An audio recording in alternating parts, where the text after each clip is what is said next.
Hello guys, എല്ലാവർക്കും merge വേൾഡിന്റെ പുതിയൊരു വീഡിയോയിലേക്ക് സ്വാഗതം. മൂവി റിവ്യൂ വീഡിയോ ആണ്. ഒന്നുള്ള രണ്ട്. അതായത് നമ്മുടെ അരുൺ ഡിജോ സംവിധാനം ചെയ്ത് 18+ന്റെയും ജോ ആൻജോയുടെ സംവിധായകനാണ് ADJ എന്ന് ചുരുക്ക പേരിൽ അറിയപ്പെടുന്ന അരുൺ ഡിജോ സംവിധാനം ചെയ്ത ബ്രൊമാൻസ് എന്ന സിനിമ കണ്ടു. അതേ കണക്ക് ഗോവിന്ദ് വിഷ്ണു സംവിധാനം മൊത്തം വെള്ളിയാണ്. ഗോവിന്ദ് വിഷ്ണു സംവിധാനം ചെയ്യുന്ന ദാവീദ് എന്ന സിനിമയും കണ്ടു. നമ്മുടെ പെപ്പെ നാഗനായിട്ട് വരുന്ന സിനിമ. ഈ രണ്ട് സിനിമകളെ കുറിച്ചിട്ടുള്ള എന്റെ അഭിപ്രായമാണ് ഈ ഒരു വീഡിയോയിലൂടെ ഞാൻ പങ്കുവയ്ക്കാനായിട്ട് പോകുന്നത്. ബ്രോമാൻസിലേക്ക് തന്നെ പോകാം. റൊമാൻസ് പ്രധാന കഥാപാത്രങ്ങളായിട്ട് എത്തുന്നത് നമ്മുടെ മാത്യു, അതേ കണക്ക് അർജുൻ അശോകൻ, മഹിമ നമ്പ്യാർ, കലാഭവൻ ഷാജോൺ, നമ്മുടെ സംഗീത് പ്രതാപ്, നമ്മുടെ പ്രേമലു. ഓക്കെ, അപ്പൊ ഇത്രയും പേരൊക്കെയാണ് ഈ ഒരു സിനിമയുടെ ഒരു പ്രധാന ക്യാരക്ടേഴ്സ് ആയിട്ട് വരുന്നത്. നമ്മുടെ പ്രേമലുവിന്റെ ജസ്റ്റ് കിടി, പുള്ളിയുടെ പേരെന്ത് വരുന്നു, ശ്യാം മോഹൻ. അപ്പം അദ്ദേഹവും ഒരു പ്രധാന കഥാപാത്രമായിട്ട് വരുന്നുണ്ട്. സിനിമയിലേക്ക് വരുമ്പോഴത്തേക്കും നമ്മൾ ട്രെയിലറിലൊക്കെ കണ്ട പോലെ തന്നെ ഒരു കംപ്ലീറ്റ് ഫൺ ഫീൽഡ് ആയിട്ട് പോകുന്ന, വലിയ ലോജിക്കോ കാര്യങ്ങളോ ഒന്നും തലപുകച്ച് ആലോചിക്കേണ്ടാത്ത കംപ്ലീറ്റ് ഫൺ ഫീൽഡായിട്ട് പോകുന്ന ഒരു ജേണറാണ് ഈ ഒരു സിനിമയുടേത്. അതേപോലെ തന്നെ ഒരുപാട് സ്ഥലത്ത് ഈ ഒരു സിനിമയ്ക്ക് അത് ചിരിപ്പിക്കാനായിട്ട് സാധിക്കുന്നുണ്ട്. ഞാൻ നല്ല രീതിയിൽ ചിരിച്ചു. ഞാൻ മാത്രമല്ല, തിയേറ്ററിലെ ഓഡിയൻസും, ഞാൻ അത്യാവശ്യം നല്ല ക്രൗഡുള്ള തിയേറ്ററിലാണ് കണ്ടത്. അപ്പം അത്യാവശ്യം ചില സീനുകളിലൊക്കെ നല്ല ചിരി തിയേറ്ററിൽ ഉണ്ടാകുന്നതായിട്ട് ശ്രദ്ധിക്കപ്പെട്ടു. അതേപോലെ തന്നെ അത് ആ ഒരു രീതിയിൽ ചിരിച്ച് കണ്ടു മറക്കാൻ പറ്റുന്ന ഒരു സിനിമയാണ് നമ്മുടെ ബ്രൊമാൻസ് എന്ന് പറയുന്നത്. ഈ ഒരു സിനിമയുടെ തുടക്ക ഭാഗത്തും അതേപോലെ തന്നെ ഇടയ്ക്കൊക്കെ കുറച്ച് എന്താ പറയുന്നത്, ആർട്ടിഫിഷ്യാലിറ്റി ഫീൽ ചെയ്തു. ആക്ടേഴ്സിന്റെ പെർഫോമൻസ് ആയാലും ഡയലോഗ് ഡെലിവറി ആയാലും അതേപോലെ ചില കാര്യങ്ങളിലൊക്കെ ഒരു ഒഴുക്കില്ലാത്ത രീതിയിൽ പോകുന്നതായിട്ട് ഫീൽ ചെയ്തു എന്നുള്ളതാണ് ഈ ഒരു സിനിമയുടെ ഏറ്റവും വലിയ നെഗറ്റീവായിട്ട് എനിക്ക് തോന്നിയത്.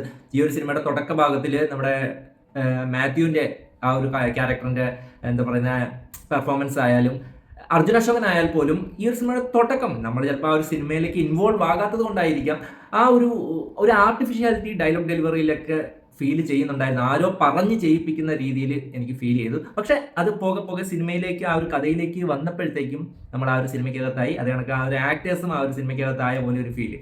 ഓക്കെ, അതിനകത്ത് ഇൻവോൾവ് ആയിട്ട് ആ ഒരു ഫ്ലോയ്ക്കകത്ത് പോകുന്ന ഒരു ഫീല് ആ ഒരു സിനിമ തുടങ്ങി കുറച്ച് കഴിയുമ്പോഴത്തേക്കുമാണ് എനിക്കുണ്ടായത്. പിന്നീട് അങ്ങോട്ട് എടുത്തു പറയേണ്ടത് നമ്മുടെ പ്രേമലുലൂടെ ഫേമസ് ആയ സംഗീത് പ്രതാപ് കിഡിലനായിട്ട്, ഇതിനകത്ത് ഹരിഹരസുരൻ എന്ന ക്യാരക്ടറാണ് ചെയ്തിട്ടുള്ളത്. അത് കിഡിലനായിട്ട് പുള്ളിയുടെ ആ ഒരു ക്യാരക്ടർ വന്നിട്ടുണ്ട്. പുള്ളി നന്നായിട്ട് ഈ ഒരു സിനിമയ്ക്കകത്ത് സ്കോർ ചെയ്തിട്ടുണ്ട്. അതേപോലെ തന്നെ നമ്മുടെ കലാഭവൻ ഷാജോൺ ചേട്ടൻ, പുള്ളിയും കിഡിലനായിട്ട് പുള്ളിയുടെ ആ ഒരു ഡോൺലിയെ അനുകരിക്കുന്ന രീതിയിലുള്ള ആ ഒരു ക്യാരക്ടർ കിഡിലനായിട്ട് വന്നിട്ടുണ്ട്. ശരിക്കും പറഞ്ഞാൽ സംഗീത് പ്രതാപ്, നമ്മുടെ കലാഭവൻ ഷാജോൺ ചേട്ടൻ, അതേ കണക്ക് അർജുൻ അശോകൻ, ഇവരുടെയൊക്കെ കോമഡിയൊക്കെ സെക്കൻഡ് ഹാഫിൽ കുറെ സ്ഥലത്ത് നല്ലതുപോലെ സ്കോർ ചെയ്തിട്ടുണ്ട്. എനിക്ക് ഈ ഒരു സിനിമയുടെ ഫസ്റ്റ് ഹാഫിനെ അപേക്ഷിച്ച് സെക്കൻഡ് ഹാഫാണ് കൂടുതൽ ഇഷ്ടപ്പെട്ടിട്ടുള്ളത്. കുറെ കോമഡീസ്, ചിരിക്കാനുള്ളത്, കണ്ണ് എന്ന് പറഞ്ഞാൽ ചിരിച്ചു പോകുന്ന രീതിയിൽ ഉള്ള കുറെ കോമഡീസ് ഉള്ളതായിട്ട് എനിക്ക് പേഴ്സണലി ഫീൽ ചെയ്തു. അത്തരത്തിൽ ഫൺ ഫീൽഡ് ആയിട്ടുള്ള ഒരു എന്റർടൈനർ. പിന്നെ ഈ ഒരു സിനിമയിൽ എടുത്തു പറയുന്നത് ഗോവിന്ദ് മേനോൻ. മ്യൂസിക്, ആ ഒരു ഡിപ്പാർട്ട്മെന്റ് തകർത്തിട്ടുണ്ട്, കയറി മേഞ്ഞിട്ടുണ്ട്.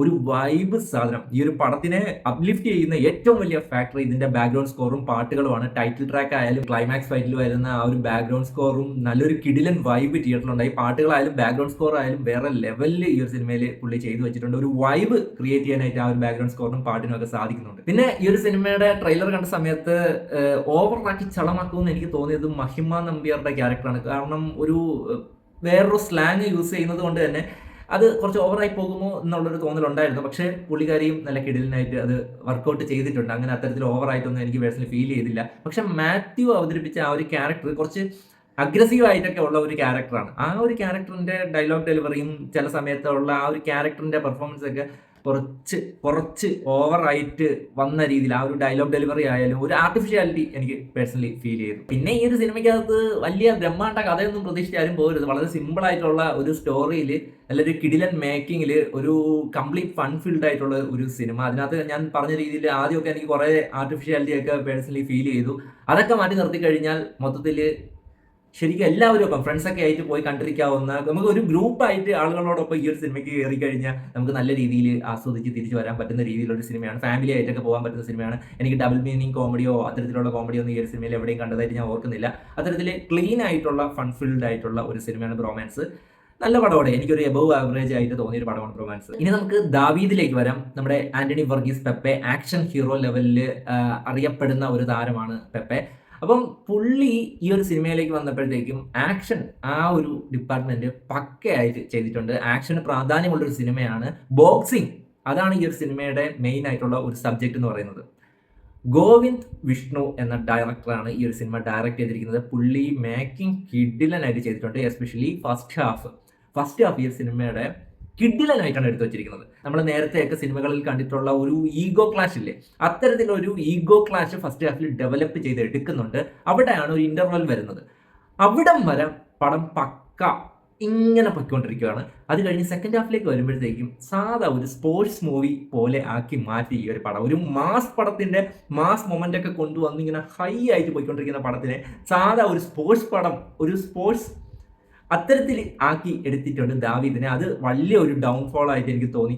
ആ ഒരു ഹൈ മൊമെന്റ് കുറച്ച് മാസ് എലിവേഷൻ സീൻസ് ഒക്കെ ഇട്ട് അതേ കണക്ക് കൊണ്ടുപോയിരുന്നെങ്കിൽ വേറെ ലെവൽ ഒരു പടമായിട്ട് മാറിയേനെ. പെപ്പയുടെ കരിയറിൽ തന്നെ ഏറ്റവും കിടലിനായിട്ടുള്ള ഒരു മാസ് പടമായിട്ട് മാറാനായിട്ടുള്ള എല്ലാ സാധ്യതകളും ഉണ്ടായിരുന്നു. ആ സാധ്യത കളഞ്ഞു എന്നാണ് എനിക്ക് തോന്നിയത്. ഈ ഒരു സിനിമയ്ക്കകത്ത് വില്ലനായിട്ട് വന്ന ക്യാരക്ടറിന്റെ പേര് എനിക്കറിയില്ല, പക്ഷെ പുള്ളി നല്ല കിടിലനായിട്ട് ചെയ്തിട്ടുണ്ട്. പുള്ളിക്ക് കിട്ടിയ ആ ഒരു സ്ക്രീൻ സ്പേസ്, ആ ഒരു പടത്തിന്റെ എന്താ പറയുന്ന റിച്ച്നെസ്, ആ പുള്ളിക്ക് നല്ല കിടിലൻ സ്ക്രീൻ സ്പേസ് ആണ്. പുള്ളി വരുന്ന ഫ്രെയിമൊക്കെ ഒരു ഹെവി ബഡ്ജറ്റ്, വലിയ ബിഗ് ബഡ്ജറ്റ് പടത്തിന്റെ ഒരു ഫീലൊക്കെ തോന്നിക്കുന്ന രീതിയിലാണ് വന്നിട്ടുള്ളത്. അതെല്ലാം പുള്ളി സ്ക്രീൻ പ്രസൻസ് കൊണ്ട് കിടിലനായിരുന്നു.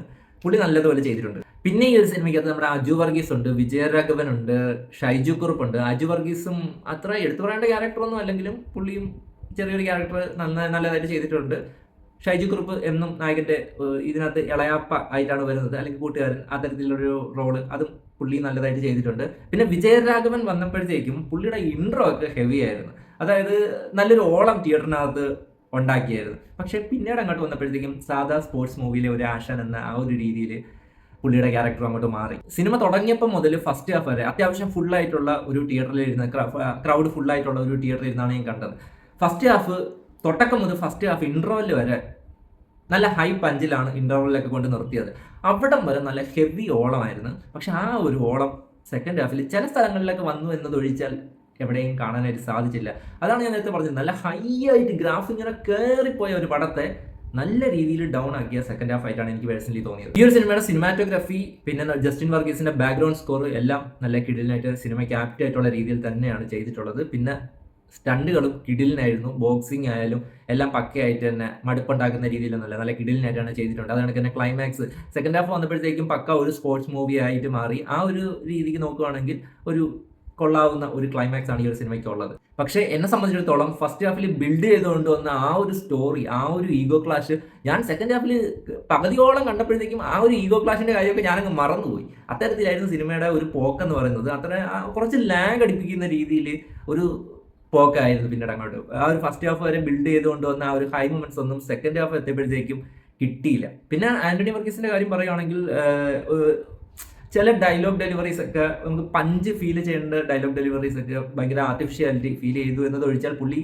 കിടിലൻ സ്വാഗാണ് പുള്ളിക്ക്. അതാണ് ആക്ഷൻ ചെയ്യുന്ന കാര്യത്തിലായാലും കിടിലിനാണ്. നമുക്ക് ആദ്യത്തിലൊക്കെ നമ്മൾ കണ്ടതാണ്. അപ്പോൾ ആ ഒരു രീതിക്ക് ഈ ഒരു പടത്തിനകത്ത് പക്കയായിട്ട് യൂസ് ചെയ്ത് കൊണ്ടുവരാമായിരുന്നു. പക്ഷെ അത് സെക്കൻഡ് ഹാഫ് കൊണ്ട് കളഞ്ഞ് എന്നുള്ളതാണ്. ആ ഒരു നമുക്ക് വില്ലനോട് തോന്നി വരുന്ന ഒരു സംഭവം ഉണ്ടല്ലോ, അത് സെക്കൻഡ് ഹാഫിൽ കൊണ്ടങ്ങ് കളയും. ആ ഒരു സാറ്റിസ്ഫിക്കേഷൻ കിട്ടാതെ അങ്ങ് പോകും. അതാണ് പടത്തിന് സംഭവിച്ചത്.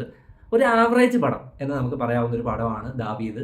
അങ്ങനെയാണ് എനിക്ക് തോന്നിയത്, എൻ്റെ അഭിപ്രായമാണ് കേട്ടോ. അപ്പോൾ നിങ്ങൾ കണ്ടിട്ടുണ്ടെങ്കിൽ നിങ്ങളുടെ അഭിപ്രായം പറയുക. ഇതാണ് എനിക്ക് രണ്ട് പടങ്ങളെ കുറിച്ചും എനിക്ക് തോന്നിയത്. ബ്രൊമാൻസ് ഒരു കളർഫുൾ ആയിട്ടുള്ള ഭയങ്കര ആ തരത്തിൽ കളർഫുൾ ആയിട്ടുള്ള സോങ്ങും ചിരിപ്പിക്കുന്ന കാര്യങ്ങളും അല്ലെങ്കിൽ ചെറിയ ചെറിയ സ്റ്റണ്ടുകളും, അങ്ങനെ ഒരു കളർഫുൾ അടിച്ചുപൊളി പടം, അതാണ് ബ്രൊമാൻസ്. ദാവീദ് ഇതേ കണക്ക് വരുന്ന ഒരു ആക്ഷൻ എന്റർടൈനർ.